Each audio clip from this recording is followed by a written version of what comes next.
Yeah, I totally agree. And well, I was lucky because I was able to find out what my purpose here is, and as it turns out, I think it's everybody's purpose.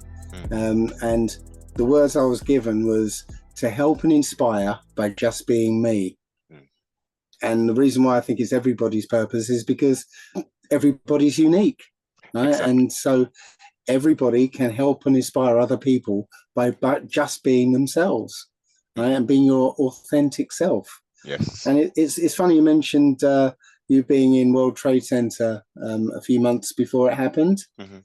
Um, I literally just found this the other day because I nearly took a job in Lehman Brothers on the 40th floor of Tower One, Hmm. um, and I found my it's all backwards, but I Yes. found my pass. Wow. Uh, right, so literally just before Yes. this was when I was going for the first interview. Um, so literally a month before, I turned down a job on the 40th floor. And yeah, Um, yeah, so yeah, that was the big one for me as well it was. to start asking questions. And to Um, have a physical connection, because some people haven't even been to the wilderness of North America, never mind New York City, or even the former World Trade Center. They don't have a physical. Once you go into that building, you go uptown Manhattan and you look and you're driving up and you're like, what on earth? I just couldn't. It just couldn't compute, Dave. And then going into that huge lobby, and then there's a special lift, and it tells you all the stuff about how quickly it goes. It's the only type of lift like that in the world, and it takes like 3 odd minutes to get up to the top. The observ It was mm, out of this world. Just talking about it now, I can literally smell and taste what was going on. Looking out and seeing just literally ants, specks on the ground. And I'm thinking, we're this high up, mankind, humanity have been able to create structures such as this. yeah, but you know what? We've a different humanity created much more impressive structures than Oh, that yes, back in the past. You know, indeed. the what we produce is very well. They've got a style for it. It's called brutalism. Oh, yeah. Yeah, just um, bland, depressing, Hmm. brutal buildings. Yeah, nothing like the uplifting, sort of massive, breathtaking structures they did in the past. Yes, indeed. And you see, and then you have these when you look at, I went down the rabbit hole maybe a few months ago of looking into the founding of certain states in the wilderness of North America and looking at the building projects, Dave, I'm pretty sure you may have stumbled across this some of this work. And they say they built some of the, as you say, the most splendid and ornate buildings in like 20 years, huge swaths of buildings.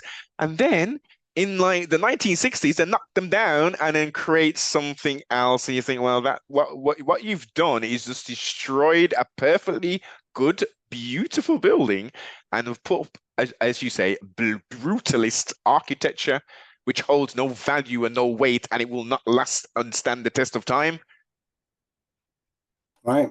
I think the best example of that is San Francisco. Oh, yes, So indeed. it was founded in 1849 by Indeed. a group of miners, gold miners. So maybe 1,000 or so gold miners went there in 1849. Now, there's a panoramic picture of Oh, yes. Yes, San go on. Francisco, Yes. 1870. Mm, So, so literally, 20 years later, this massive city mm, that should hold millions, yeah, right? And parts of the city look old as well, yeah. right? Um, Supposedly built, again, 20 years after a thousand or so miners turned up there, right? There's no way that could have been built by people who just went there, Mm. 20 years earlier. No way. And as I've been going through cities in the UK, um, going to say Glasgow and finding buildings that are big stone buildings, um, and you can see that the next to the buildings, the road actually slopes up, next to this building, and you see windows, Oh a yeah. line of windows disappearing under the ground. Yes. And you go to the front of the building, and you can see where they've dug out in front of the building to a basement level. Mm-hmm. But you realize that that is actually the floor level, Yeah. and the road level is actually what's wrong. That floor level, the roads, the street level is wrong. Yeah. It should be like a floor or two further down, indicating that instead of building that city, they dug it out. Yes. They excavated it. Yeah. And the roads that are really sloped, it's just where they couldn't be bothered to excavate it properly, and they just left the piles of earth there, and built a road over it. Yeah. So and you find that everywhere. You find it in London. You find it in a lot of the main cities around the country. In Brum as well. Yeah. But again, just as you said, they always have a great fire. Oh yeah. And the Great Fire is an excuse, because most of these buildings are stone anyway, so fire isn't going to do anything to the stone. So it's an excuse for them to bulldoze all these old buildings and replace them with the modern ones. Evident, as you say, across it, and people who some people may not have seen, or now we're having this conversation, might think, actually, yeah. In my town centre, there is a building, and it slopes up, and the windows go halfway down, and then when you go around the corner, they're at a different sort of orientation kind of thing. It happens so frequently, but you don't necessarily. I mean, as a child, I remember going to the Birmingham Museum on Newhall Street. I can't remember which specific museum this is, but again, you've got half windows, and going up, obviously, with about 30 children, we're looking at the windows, and we're like, why are we walking halfway over where the window is? There should be more window down here. Miss, why are the windows like that? That's how they were made. Okay, off to the museum. So, I mean, just if you get a chance as you're walking through a town centre or something, just look at the buildings. You might still find like a very old building next to new ones. And you'll see signs that the ground level doesn't match the building. Yeah. And then when you look at new developments as well, obviously, as you know, they're gentrifying and doing a lot of changes within a lot of the major cities, Bristol, Birmingham, Nottingham, Leeds, all over the place. And these older sort of quote unquote rundown industrial areas, which are now being redeveloped, when you see the bulldozing, what's being taken place, and you look down at some of these huge places that they're creating the foundations for, all you see is houses. You just see walls with different colored paint on all the way down, and then you'll see a little bit of dirt maybe, then you might see a little bit more brick, and you're thinking, well, I know what was above all that. It was a warehouse. So what was underneath all of that stuff prior? And when did all of this stuff get buried? How did it get buried? You go to places and exactly. For I visit many different type of commercial places every day. And you go into places and they'll say, oh yeah, we've got a basement. And you're looking and you're thinking, basement in this place? And you go down and the basement is huge. And sometimes it'll be like 2 levels sometimes. That span huge places. Yeah. So I think the history of this place is a lot stranger than we've been told. I subscribe to a model of the flat Earth, which not too many people, as far as I know, not too many people have subscribed to. So it's a model that somebody called Iwar Anon basically put forward.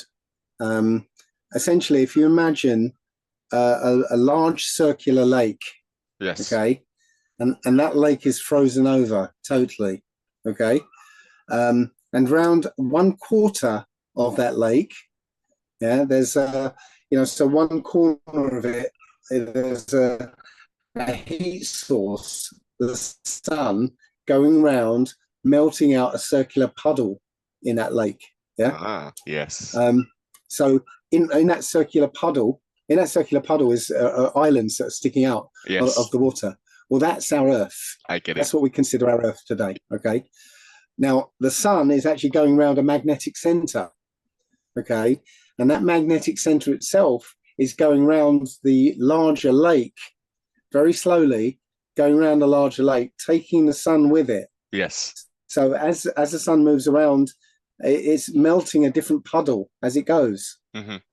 So our Earth isn't static; it's very slowly changing, constantly.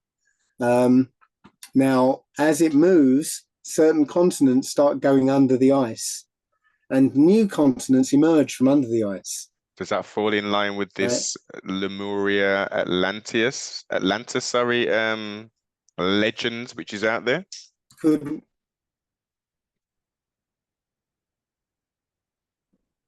well be.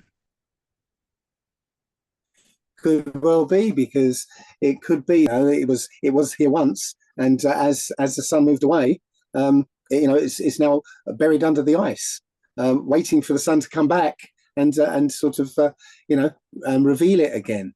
Reveal the technology. I mean, look, we've got the large pyramids off the coast of Japan.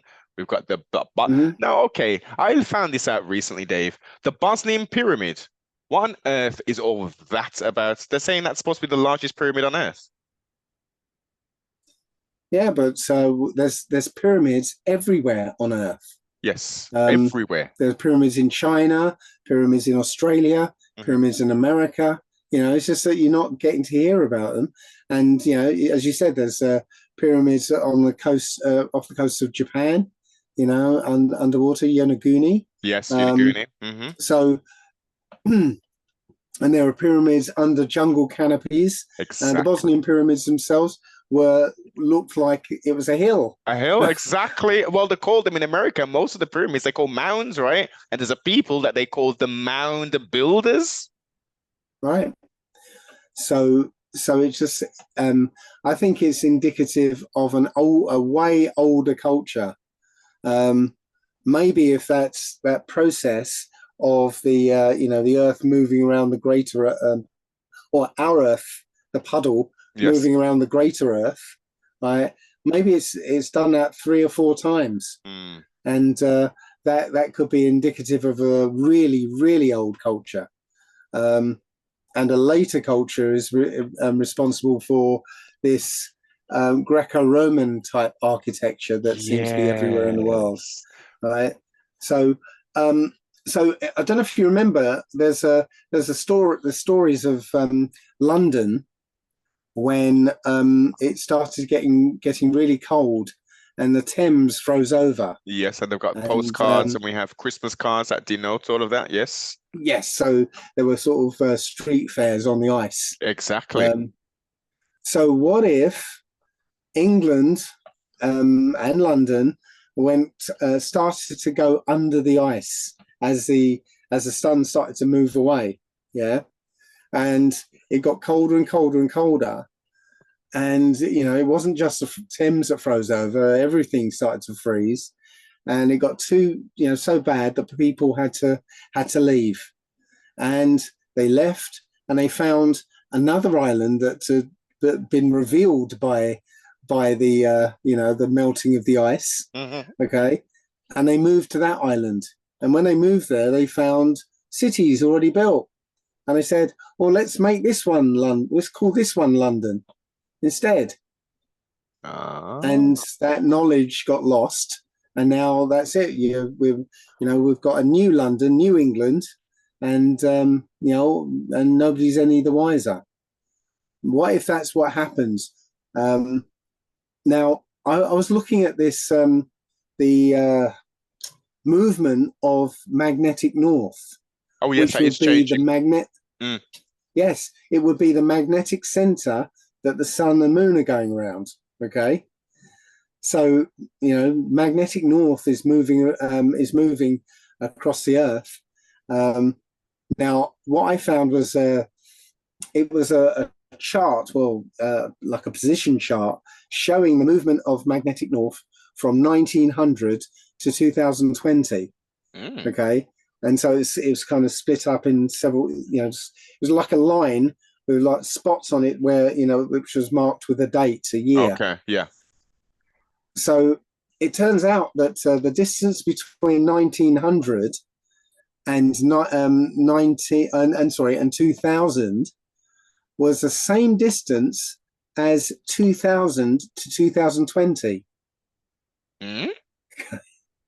Yeah, so the distance between 1900 and 2000 is roughly the same distance as between 2000 and 2020.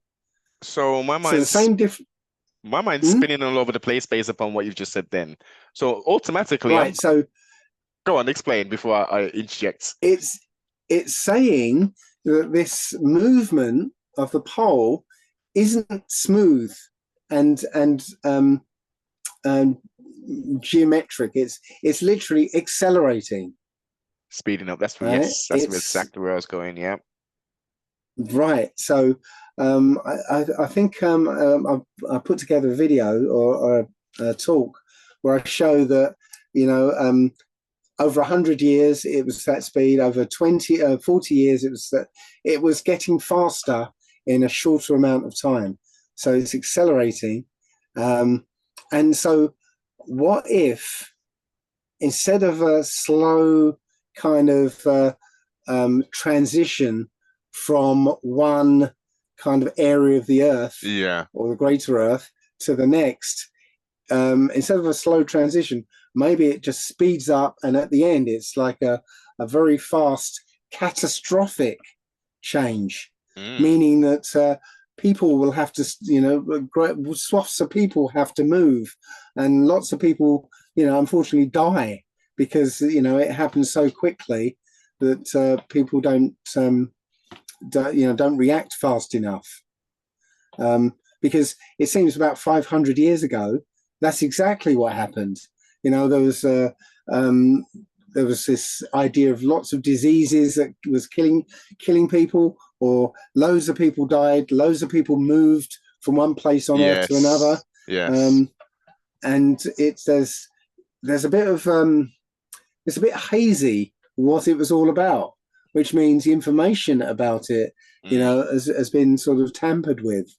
Because the rest of our history is quite well documented.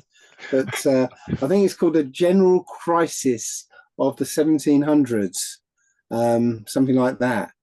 So, nobody really knows what it was all about, and that. So it seems to me that, this information has been tampered with. So I've just got this feeling that we're coming up to another, possibly catastrophic shift. And do you think, based upon what the shame/lamestream media and these wizard scientists are proposing, reference this climate change, do you reckon that plays a part in regards to some of the unusual weather, I will not deny, which is taking place? Do you think that plays a part in regards to this magnetic shift? I think they know how the world really works. If you, I don't know if you've seen the astronomical clock in Prague. Yes, indeed. Not in person, but I've seen it in video. Yeah. Okay, well that shows the model that I was talking about. So I don't think that's actually a clock. I think it's something more than a clock. Well, look how intricate it is. It's got to be more than a bloody clock, Dave. Yeah, and it literally has like a circle on it, and that circle actually goes around the larger clock face. Yes. And the sun and moon that's depicted on it are centered on the center of that circle. Yeah. Yes. So that's representing the Earth, our Earth, with the sun and moon going around it, and it's going round the larger clock face, or the greater Earth. Now, I just put puzzle pieces together. Of course. Yeah. And I've got lots of puzzle pieces that look like they fit together. So I could be wrong, but Just like, you could get some puzzle pieces and jam them together and think, well, it kind of fits and it Kind looks like it's right. Yeah. But, so I could be wrong. But there are things that I'm looking at okay, so Iwar Anon says that this process of this puddle going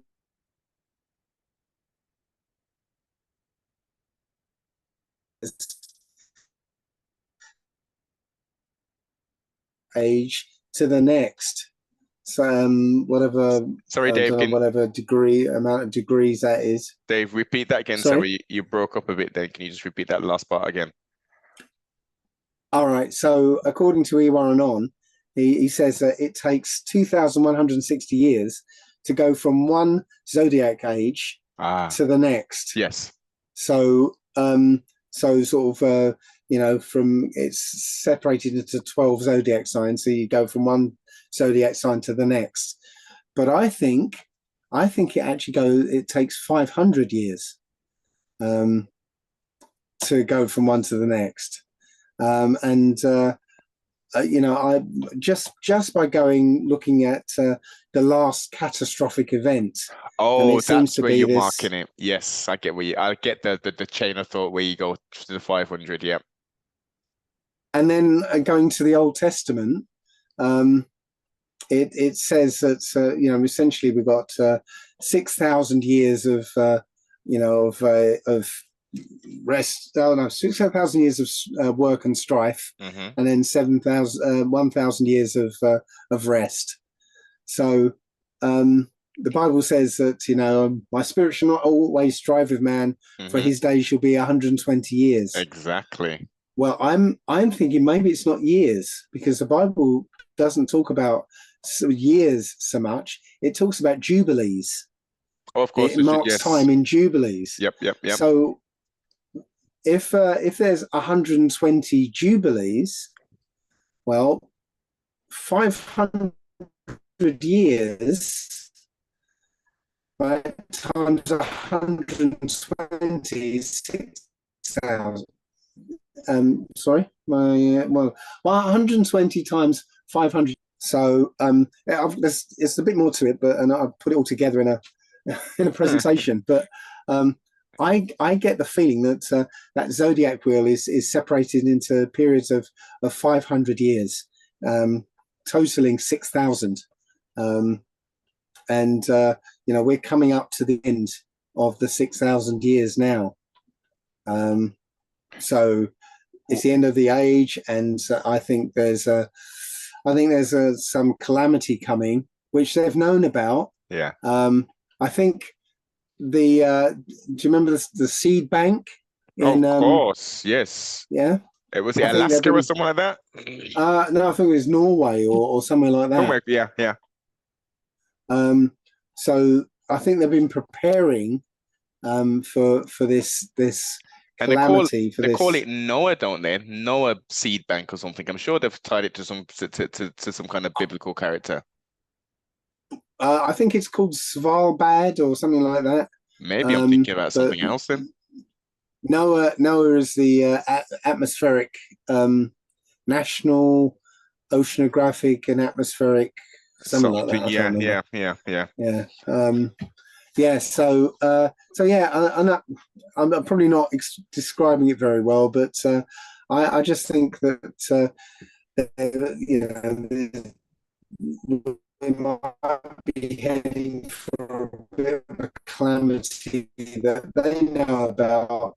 They know it's to do with it's going to involve weather, extreme weather. This a region of cold and also the thawing of the ice of another continent. Which if a new continent appeared, how would we know? Wow, very good point, Dave. Very good. None of us have got access to. Yeah. Maybe another continent has already been revealed. Basically showed that. But we, how would we know? Yeah. We rely on them to tell us. Well, they walk amongst us, Dave. They walk amongst us. So, we've Yeah. got all types of beings in this plane of existence. People are so shallow and unlearned, so I don't mean it in a bad way, that they just think that there's just flesh beings with a spirit within their a car within their body.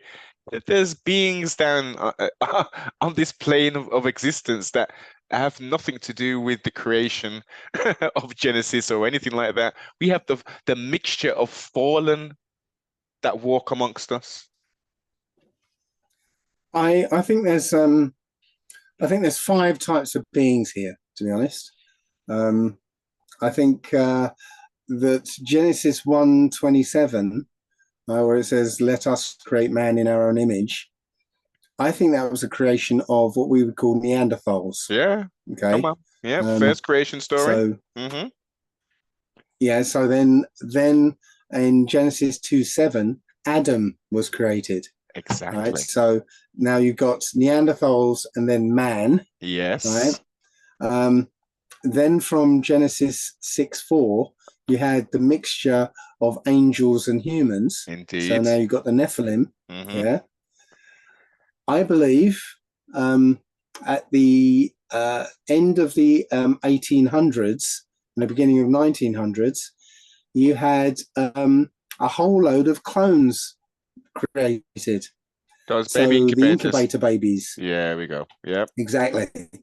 So, there was no explanation where they came from. Mm-hmm. And it just so happened that 2 years before the Chicago World Fair in 1893, when they first had the baby incubator building, 2 years before that, Hans Reich came up with cloning. So it's, I think it's not coincidental. So you've got clones here, mm-hmm. and the fifth group of people are the mixtures of all of the above. Yes, indeed. Yes, indeed. But I think the one defining feature between them is the connection to the fourth dimension. So I think the angels, when they came down, they didn't have that connection because they didn't need it. They already inhabited that realm, so they didn't actually need, this connection. So they didn't pass it on to their creations, the Neanderthals. Mm-hmm. They didn't pass it on to their offspring, right? And so the only people here who have a connection to this fourth dimension are man and the mixtures that have enough of man's DNA within him. Yeah, that's why that's why certain of these quote unquote blue bloods graft in to certain bloodlines to maintain a self, because if they continue to do the interbreeding thing, stuff happens with the claw hands, etc., etc. Yeah. But the thing is that the connection to the fourth dimension is very, very powerful, because Adam was meant to be the governor of this earth, mm-hmm. and to experience it and to enjoy this earth, and he was given the power to essentially shape this earth, shape his experience, so he can have whatever experience he wants. And that's the power that humanity have. So that means this realm where creativity comes from, which I call the fourth dimension, right? The Nephilim don't have access to it, so they can only think logically, which is left-brained. Yes. They can think logically, so they're very cunning. Yes. And very clever, but it's all based on logic and the things that they test for in their schools. That kind of thinking, logical step-by-step serial processing. They can't come up with new ideas. That's where creativity comes from. Exactly. The thing about logic is that you can only think of things in terms of things you already know. Mm-hmm. Mm-hmm. So you can't come up with anything new. So humans right, have the ability to go into the fourth dimension and create something new. And Do you that's where think? Do you ideas think? come from. Yeah. Do you think that's down to, as you say, the second creation when Adam was created, the difference between first creation and second creation, obviously who made them, and then obviously the spirit was blown into Adam. Do you think that is that fourth dimension creational fourth, or is that just literally the spirit which was pushed into Adam? Right. Well, obviously the idea of breath of life. I think it was essentially Adam was given, right, the power of creation, like the Most High. So it's in the image of the Most High. Mm. So it's a limited power of creation. Yeah. This is everything is the Most High in Yes. this realm. Yep. And but Adam was given the power to shape, to create, To affect change on, yes. To have just like the Most dominion. High. Mm-hmm. Yeah. To name all the animals. Yeah. So here's the thing: we have two hemispheres of the brain, right? So the left hemisphere grounds you here. It's the logical, again, that logical step-by-step processing, serial processor. But you also have a right brain that isn't rooted here in the third dimension. It's actually rooted in the fourth dimension. And it uses a whole different set of senses. So your physical senses are connected to your left brain. So it tells that left brain what it's like here in the third dimension, the here and now. So it tells you what, this moment looks like, smells like, tastes like, feels like, sounds like. But you've got a whole nother set of senses that are rooted in the fourth dimension. So if you were sort of imagining, so you're imagining, I don't know, a car that you want to design. So you're looking up at the ceiling while you're imagining this car. Even though your eyes are pointed at the ceiling, are you actually seeing the ceiling? You're not, are you? You're looking into nothingness, Exactly. imagining. Yeah. Your eyes, your physical eyes have been subdued so that you're not registering what you're looking at.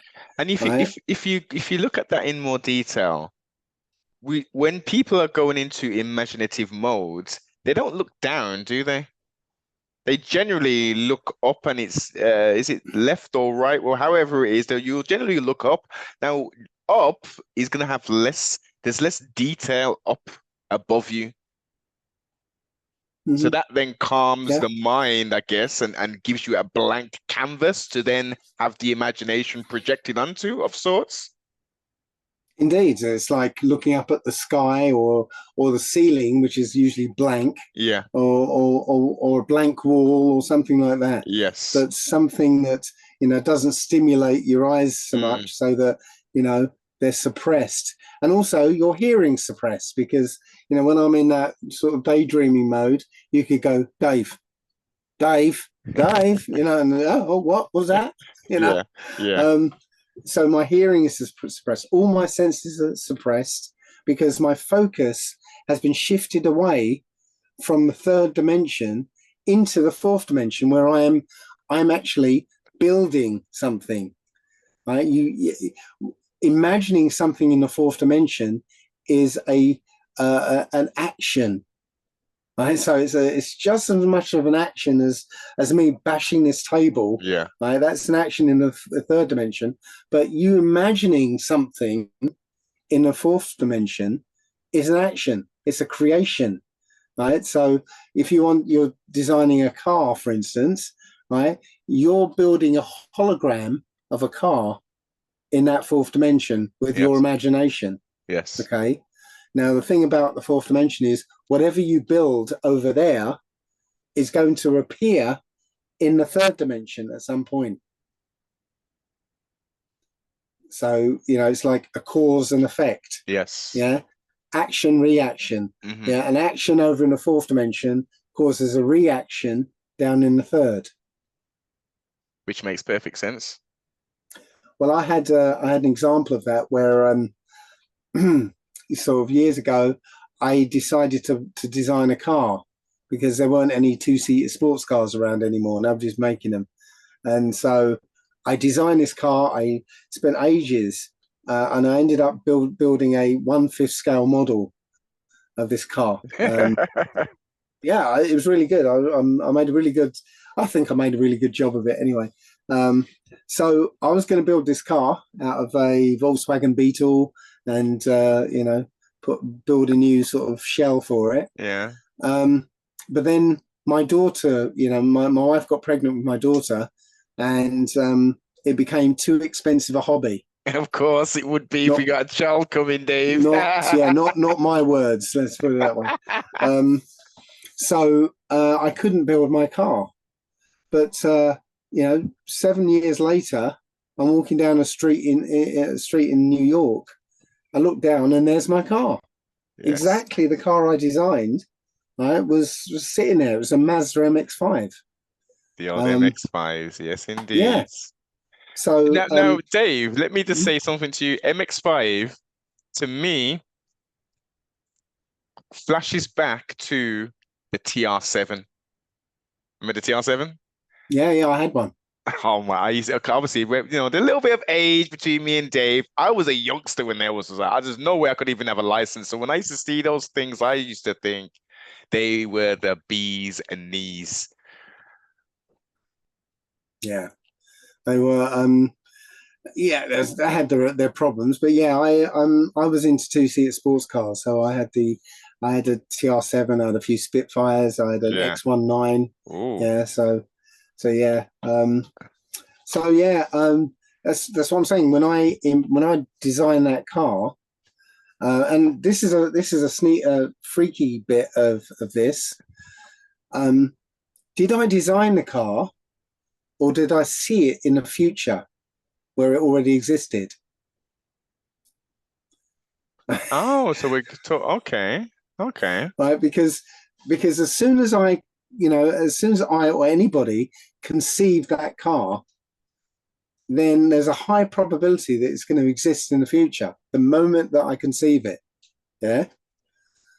And since in the fourth dimension, right, so the fourth dimension has this object in it, and that object is the whole of time and space, all in one place, all happening all at once. Okay. Right. So because we have access to the fourth dimension using our right brain, we've got access to this object.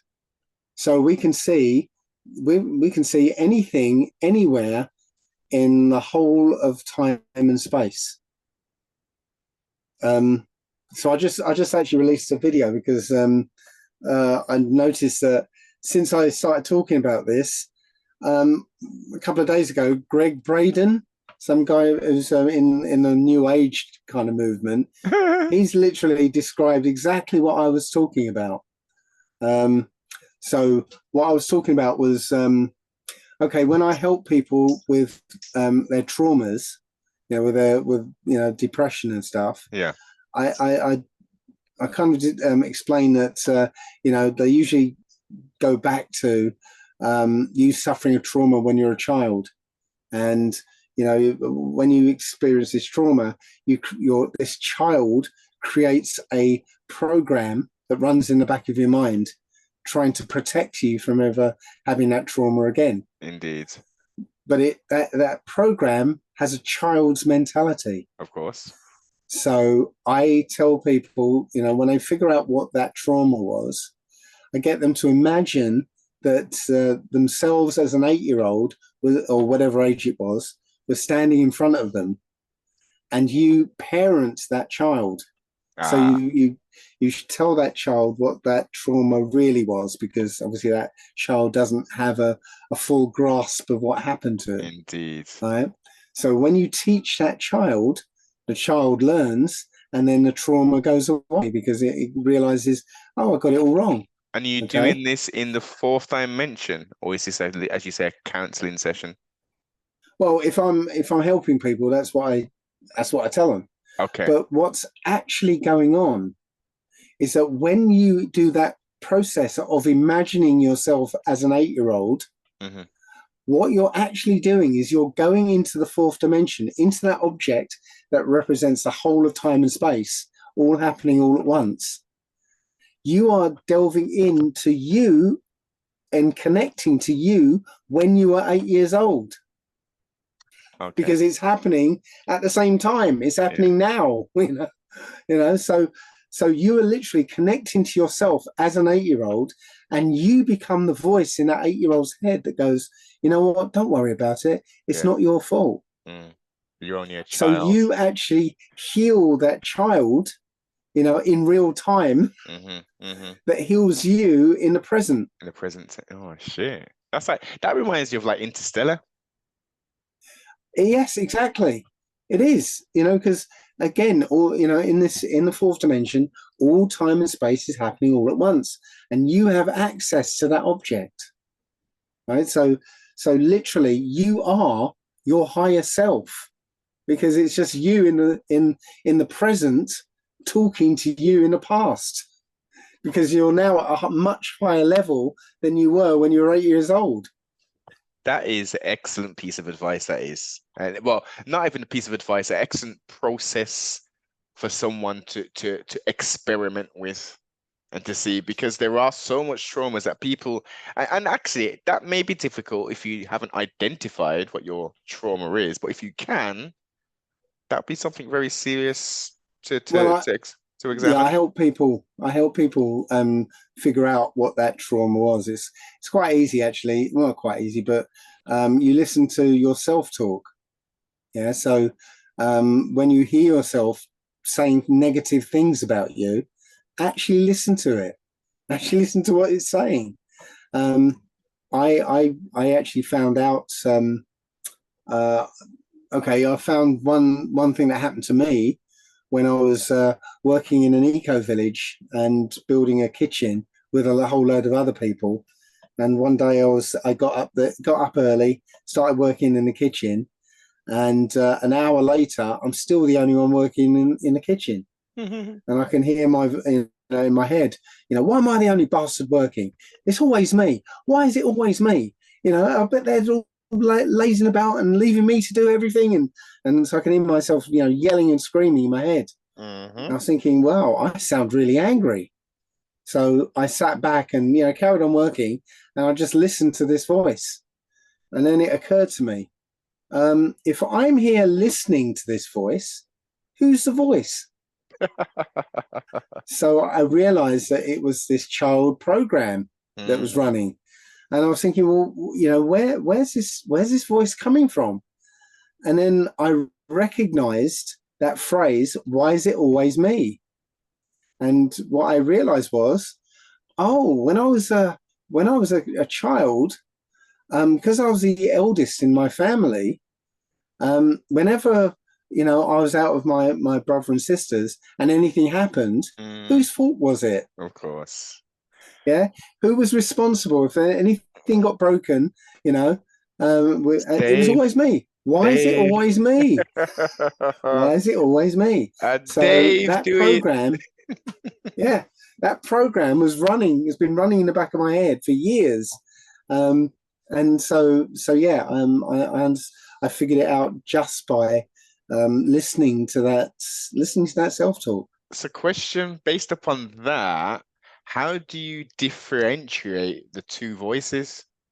The voice that, the voice where you're, there's the classic example. I always give this one when you're driving and you see a bit of traffic and something tells you, a voice tells you, turn left, don't wait here. And you listen to that voice and everything's fine. And you don't listen to that voice, or sorry, you don't listen to that voice and you're stuck in a shitload of traffic. Right. Well, imagine, right, that day was a pivotal moment in your life. But obviously, while you're in the car, you don't know it's going to be a pivotal moment, do you? Mm-hmm. But looking back on that moment from your future, you might have identified that was a pivotal moment, and if only I turned left. Yeah. So you could go, again, talk to yourself back when you're in the car and say, yeah, you should turn left. Okay, so you blow my mind, Dave. So in essence, we don't need Doc, we don't need Marty, we don't need the bloody DeLorean anymore. No, no, we do this all the time. That's the point. So okay, so I give an example in my talk about manifesting car parking spaces. Yes, I remember this Okay, one. Yeah. right. So all through your life, you have what I call Schrodinger's cat moments. You know what Schrodinger's cat is? No. Schrodinger's cat is a quantum physics thought experiment, and so you get a box, and in the box you put a vial of poison and a trigger mechanism that's unreliable. So you don't know at any moment whether it's going to trigger or not. Okay, so it's really unreliable. You put that in a box. You put a cat in the box as well, and you shut the lid. Okay. While that lid is shut, the cat is in a state of both being alive and dead at the same time, because you've got no idea whether that vial of poison has triggered or not. Okay, so it only resolves itself when you open the lid and have a look. Yeah. Okay, but until you do that, the cat is both alive and dead. It's in quantum uncertainty, they call it. Okay, and it sounds silly, but literally every part of this universe, is structured just like that.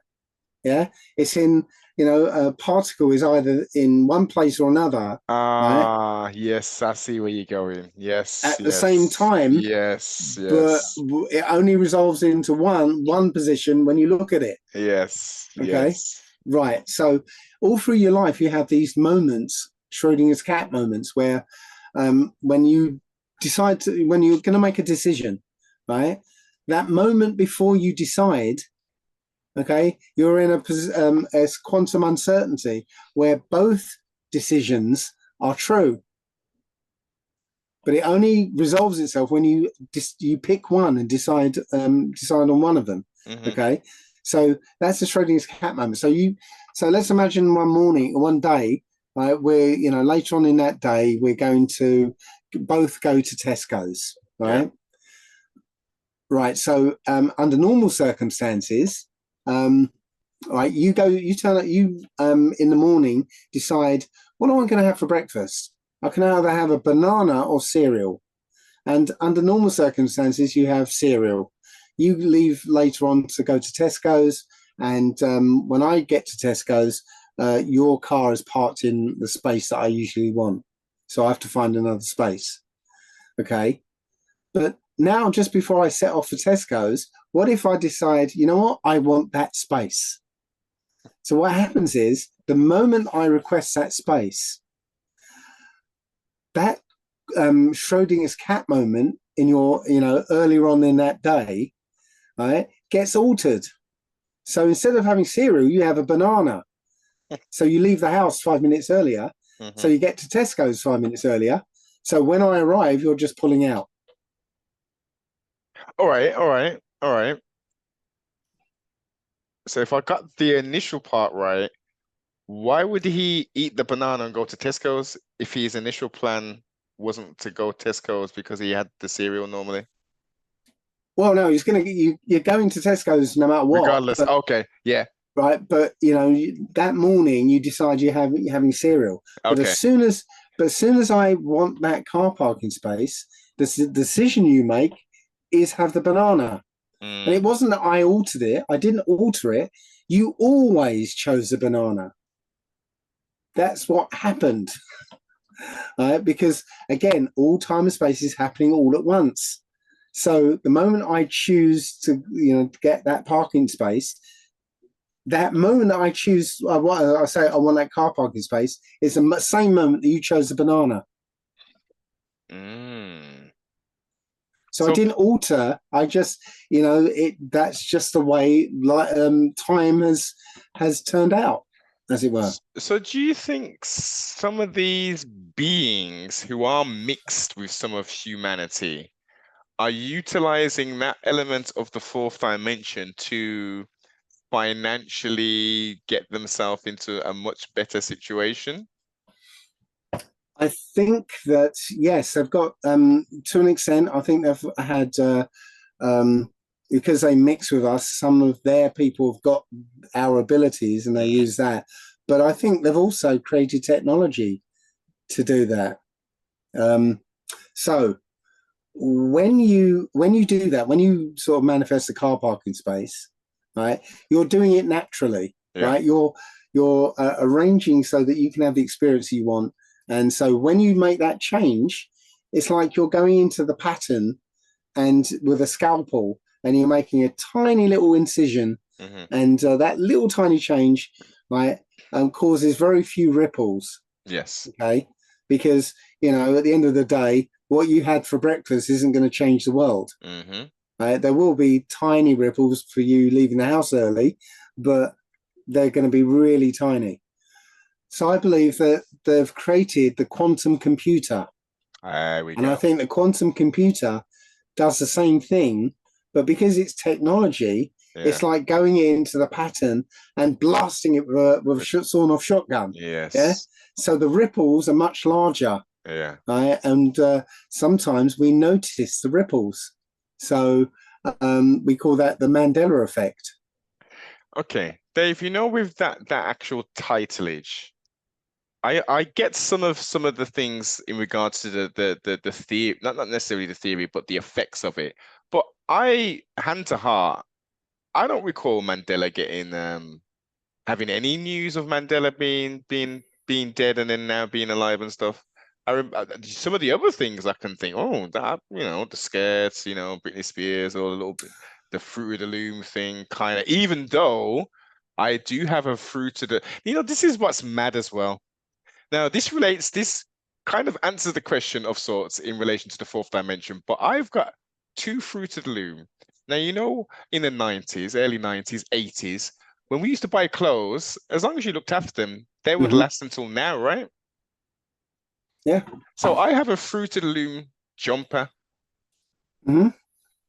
And it doesn't have the cornucopia on it. No, I remember the cornucopia very well. I remember it as well, but as I say, I've picked it up. So does this then again tie into the fourth dimension where literally now physical things are being changed? Right. So it's, again, their technology is mirroring what we can do naturally. When we do it, surgical change. Yes. So there's no Mandela effect because the changes are so tiny that nobody notices them. But we individually have a recording of our entire life. Yeah. So that's what we're doing. We're recording a path through this object of the whole of time and space. Yeah. Now, when a change happens in the timeline, it doesn't affect our recording because our recording is separate. It's separate from yes. So a change is made to the objective timeline, but our memory doesn't change along with it. So yes, you don't remember Nelson Mandela. Maybe you weren't interested. No, I remember. No, Dave. I was interested because at that age, I was. Think about it. For the listeners, they may not know this, but no, they would have experienced this if they're of our age and older. When you was growing up, there was, unless you had an overt bad experience with someone from another nation, all we saw was just people. So then, until I turned on the television, well, my mother had turned on the television and I could see what was going on inside. I had no clue that because there was white people and there was black people, so-called, that there was problems and there was oppressing them and there was apartheid. I'm like, they can't drink from the same water. They got separate schools. They're doing all. I'm like, this is happening on Earth. So I was really interested in what was going on, and then obviously looking into the history of Stephen C. Biko, Rise in Paradise, all the atrocities that happened to him. So I was pretty clued up in my young age in that area. So I'm surprised I've missed that one, which is so prolific that everyone brings up, and it's named after him. Yeah, but I remember him dying in prison. Shit. And I was like, when he came out, I remember going, oh, I thought he died. Oh, okay. But then, it didn't go any further than that Yeah. until Mhm. the Mandela effect, became a thing. Yeah. And I noticed a few other little things before the Mandela effect, actually. Like I was a Star Trek fan, Yes. and I'm pretty damn sure that Kirk said, "Beam me up, Scotty," but he's never. I went through all the episodes. He never ever said it. But I'm pretty sure he did. but everyone says that as the Um, catchphrase kind of thing. exactly. But he never said it. And I found another one recently.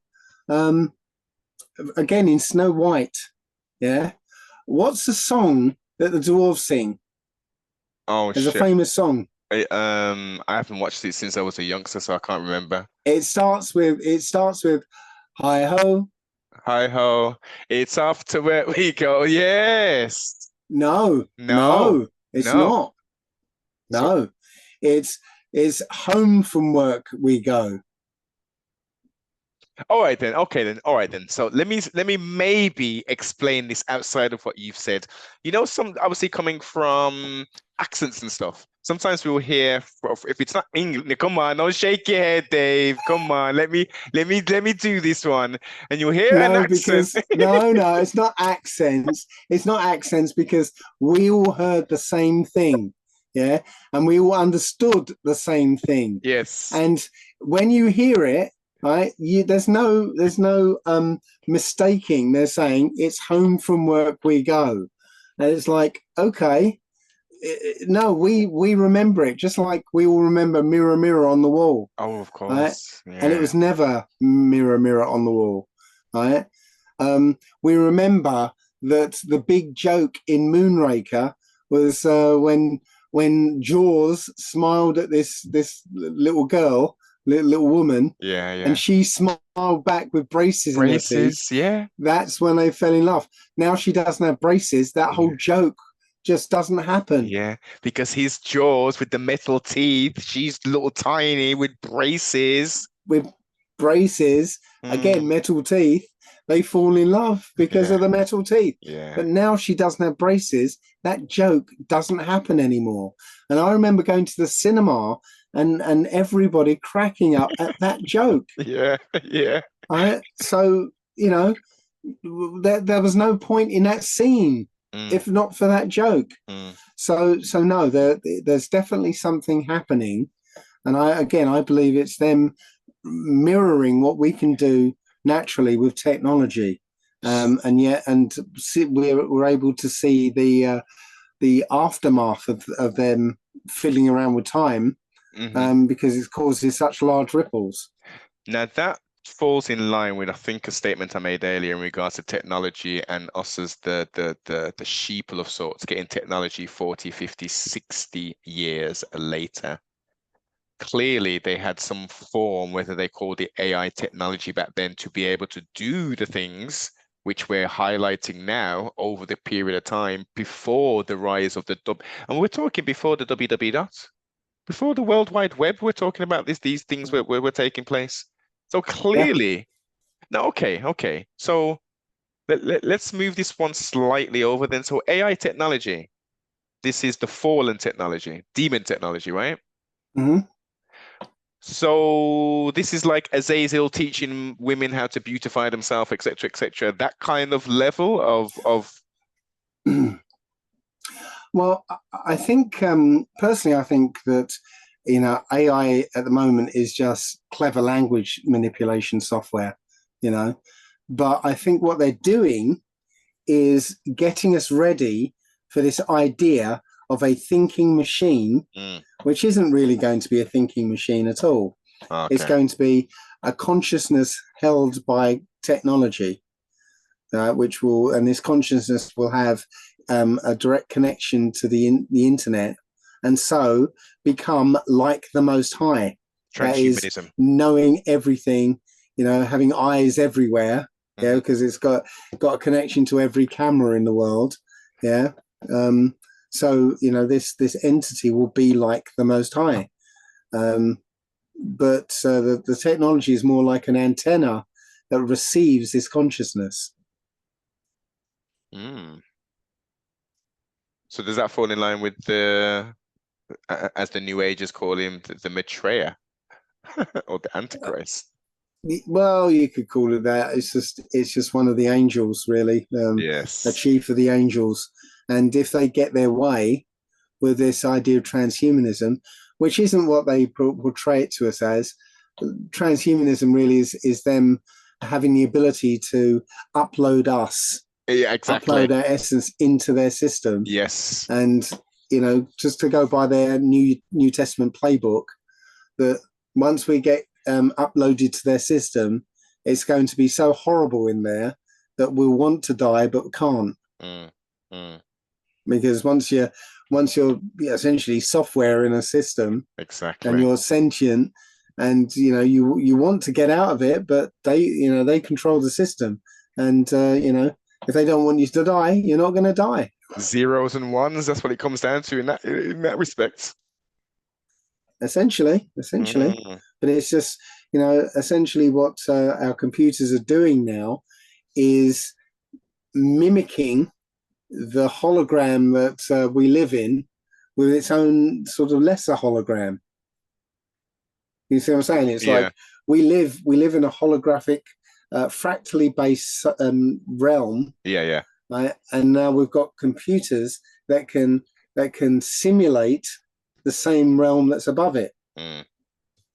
And so they want to again upload us to that realm, so that this angel can be like the Most High. And do you think these I guess you would call them nerds, these computer wizards and geeks, do you think that they knowingly are, let me rephrase it, are knowingly aware, or do they just think this is just technology and we're pushing the boundaries, and At the upper levels, they know what they're doing. At the lower levels, no, they're just doing a job. Yeah. And compartmentation. Technical advances. Well, if you listen to step back. We've got the ability to if you wanted to come up with a free energy device, right? Essentially, you just have to ask for it. Use your connection to the fourth dimension and ask for it, and you'll get it. Tesla would say that he was given all his inventions. He went to sleep and he was told the inventions, and he would just write it out in the morning. Okay. Yeah. Some Christians would say, Dave, that Tesla was receiving his information from what we're talking about, reference AI, and he wasn't necessarily contacting the fourth dimension. He was communing with demon spirits to bring forth this technology. Right. Yes, it could be. It's one or the other.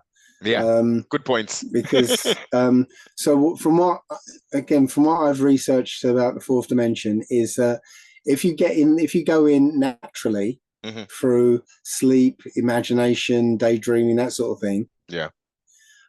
You're there alone.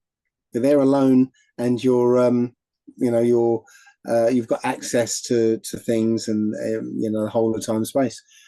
But if you get in there in an unnatural way through drugs and alcohol, or there are certain emotional states that will take you there in an unnatural way, then you find yourself in the same realm with other beings. Okay.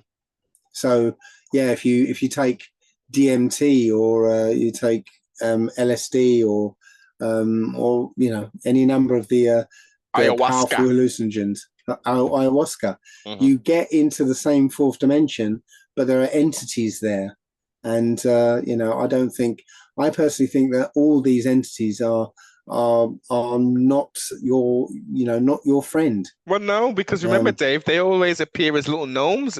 You speak to anyone who's had those experiences, these little gnomes that they're seeing, and they're yeah, killing themselves laughing and all that. I'm like, that's a demon that you're seeing, man. yeah.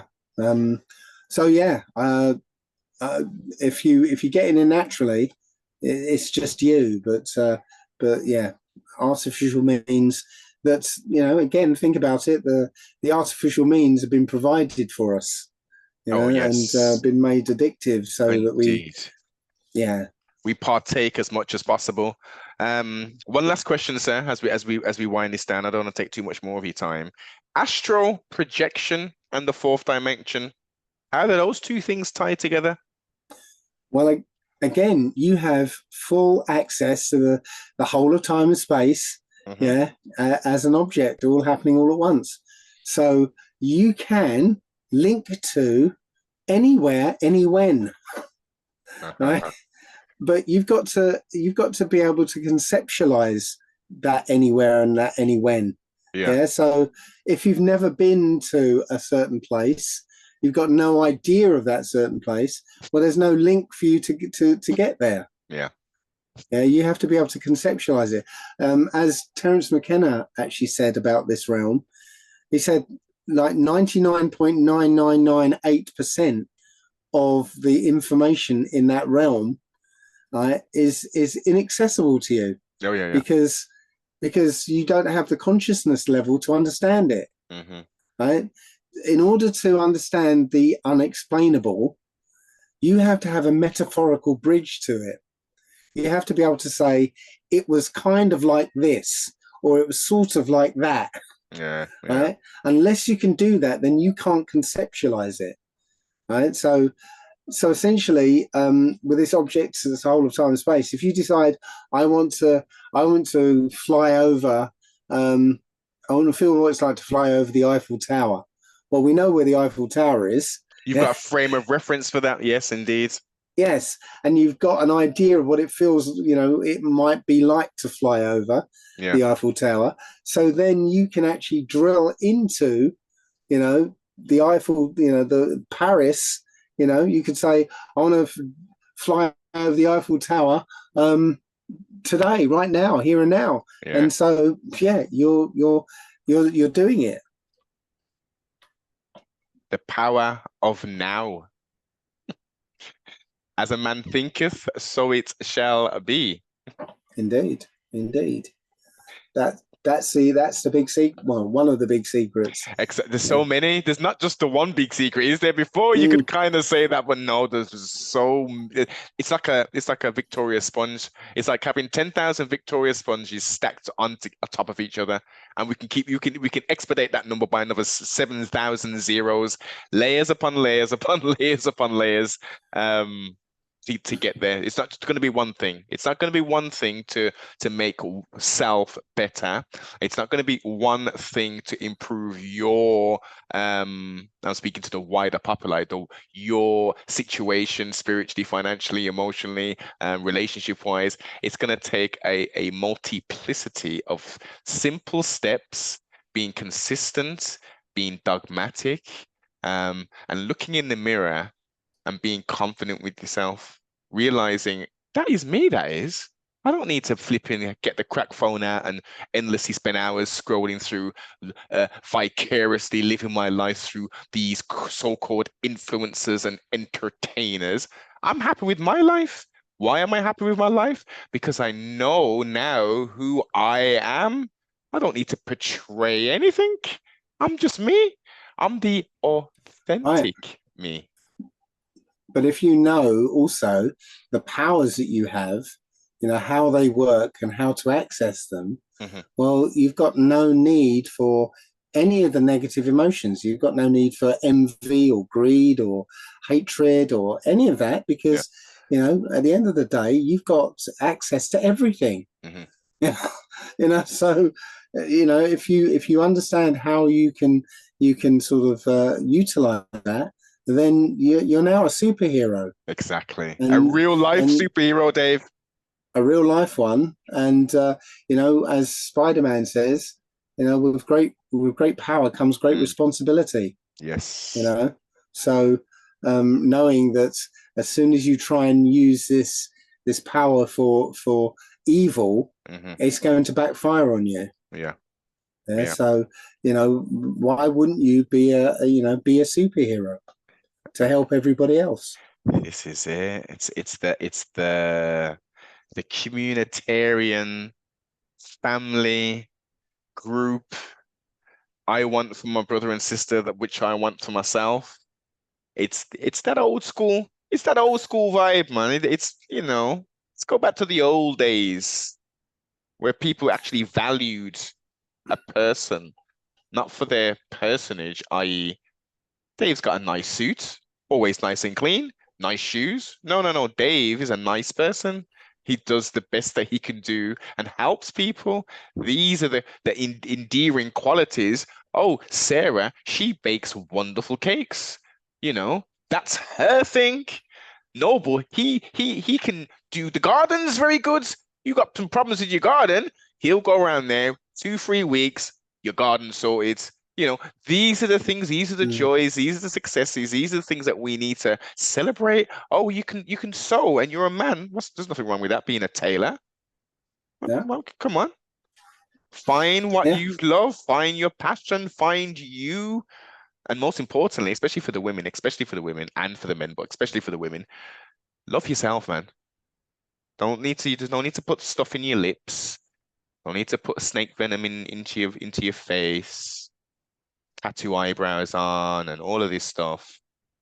yeah. If you're serious and you really love yourself, eat healthy, have a healthy mindset, work out, take the walks, and be the best person and the best version of you can every single day.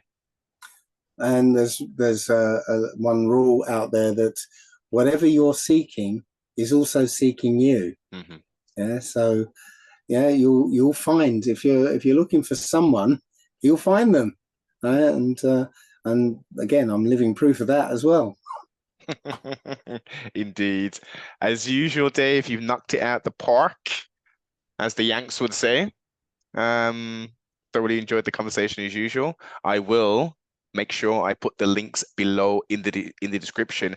Is there any, just to encapsulate our conversation, have we got anything up and coming tour wise, or are we relaxing? What's the plan for Dave? I've come to sort of coming to the end of my tour now. Anyway, I've got like a few dates left in Bournemouth at the end of the month, and one in Battle, and yeah, one or two here and there. Hmm. But I guess as soon as I've finished the last one, I will be putting up the full Fourth Dimension talk, Uh, which is yeah, I can't wait to put it together and get it out there because I think it's very important. oh yeah.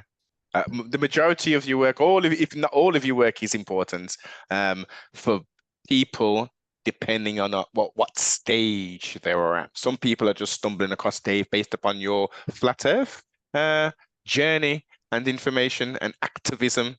Remember the global bus tour? The globe, was it Mhm. what was it? It was a European yeah, Globe Light tour. That's it. That's it. I Mm. mean, like the good old days, man. I mean, that was like almost a distant memory. How long ago was that? Almost what? That was actually 2019. Wow. Just before this damn Yeah, zombie apocalypse, I take it. just before it all kicked off. But yeah, that was quite amazing. That was like I think I did 22 cities in Big. 26 days. Yeah, yeah, yeah, yeah, yeah, yeah. He was, and the van made it. Van made it, yeah. Well, before I got on and after I got off. Yeah, they went all across Europe. It's brilliant. Well, of course, you didn't do the full leg, did you? Oh no, I just did I say 20 Yeah, twenty yeah, six days. yeah. Um, then we used the same van to do the COVID light tour in 2020. Trusty steed, the trusty steed. Yeah. Again, make sure you comment, like, subscribe, share if you're not already subscribed. Well, if you haven't already gone over to Dave's website, because you're not on socials, are you, Dave? You don't do the socials, do Uh, you?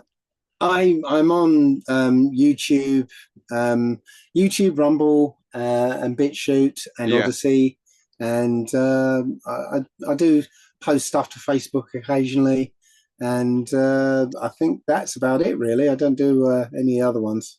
that's it. So I will make sure everything is down below. As I say, if you've only just stumbled across Dave, which I doubt it very much, have a look at the breadth of work. There's so much information and topics. Dave has spent much diligent time putting together some very interesting, thought-provoking content. I thank Dave for his time, for his work, and I'm looking forward to the rest of the journey. Cheers. Thanks for having me on.